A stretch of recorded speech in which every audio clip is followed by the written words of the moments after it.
Mais quel est le potentiel compétitif de Mega Dracolos? Non, parce que c'est quand même un Pokémon Mega X de type Dragon avec 370 PV, une attaque qui tape à 330, même s'il faut défausser 2 énergies de ce Pokémon.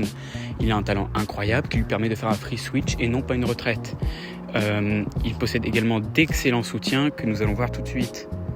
Pour commencer, on va voir son Draco, son évolution de niveau 1 qui possède un talent incroyable appelé Conseil évolutif, qui va nous permettre une seule fois pendant notre tour d'aller chercher un Pokémon évolutif. On va pouvoir stacker 2 Dracos de cette façon.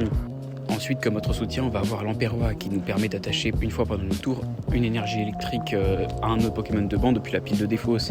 C'est extrêmement bon, surtout que Mega Dracolos va défausser 2 énergies électriques avec son attaque, ce qui va permettre de recharger en un seul tour le gros dragon. Dans ce deck, on jouera quasiment uniquement de l'énergie électrique et de l'énergie eau. Bref, pour ce Mega Dracolos, on va lui mettre une note assez excellente de 10 sur 10 sur les PV, 10 sur 10 sur les dégâts, un solide 8 sur 10 sur le talent, et bon, évidemment, l'effet de l'attaque est là pour compenser.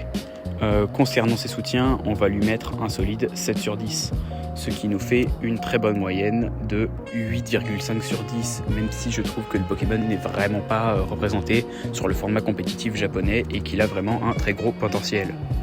Mais quel est le potentiel compétitif de Mega Dracolos? Non, parce que c'est quand même un Pokémon Mega X de type Dragon avec 370 PV, une attaque qui tape à 330, même s'il faut défausser 2 énergies de ce Pokémon.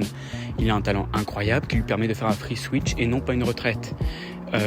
Il possède également d'excellents soutiens que nous allons voir tout de suite. Pour commencer, on va voir son Draco, son évolution de niveau 1 qui possède un talent incroyable appelé Conseil évolutif, qui va nous permettre une seule fois pendant notre tour d'aller chercher un Pokémon évolutif. On va pouvoir stacker 2 Dracos de cette façon.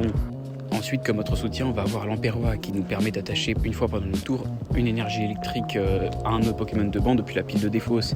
C'est extrêmement bon, surtout que Mega Dracolos va défausser 2 énergies électriques avec son attaque, ce qui va permettre de recharger en un seul tour le gros dragon. Dans ce deck, on jouera quasiment uniquement de l'énergie électrique et de l'énergie eau. Bref, pour ce Mega Dracolos, on va lui mettre une note assez excellente de 10 sur 10 sur les PV, 10 sur 10 sur les dégâts, un solide 8 sur 10 sur le talent, et bon, évidemment, l'effet de l'attaque est là pour compenser.